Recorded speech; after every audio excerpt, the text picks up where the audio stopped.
ఇదే జగిత్యాలకు సంబంధించినటువంటి అలిశెట్టి ప్రభాకర్ అని ఒక కవి ఉండేవాడు.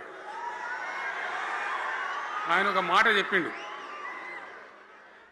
చీకట్లో జడుసుకుంటే ఒక చెట్టే నీ చుట్టూరా అరణ్యమై భయపెడుతుంది,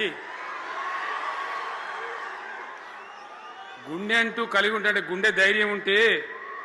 నీ వెంట అదే పెద్ద సైన్యమై నిలుస్తుంది అని చెప్పిండు ఆయన.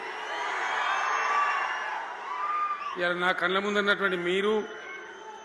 మీతో రెండింతలు బయట రోడ్ల మీద ఉన్నటువంటి అశేషమైనటువంటి జీవన్ రెడ్డి గారి అభిమానులు, మీ అందరి ఆశీర్వాదంతో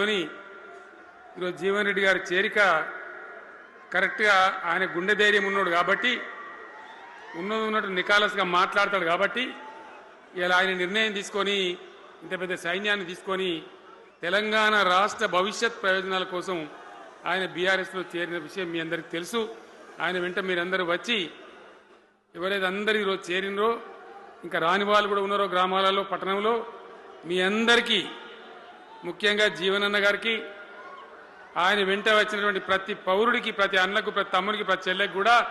పేరు పేరున బీఆర్ఎస్ రాష్ట్ర అధ్యక్షుడిగా నేను హృదయపూర్వకమైన స్వాగతం సుస్వాగతం తెలియజేస్తా ఉన్నాను.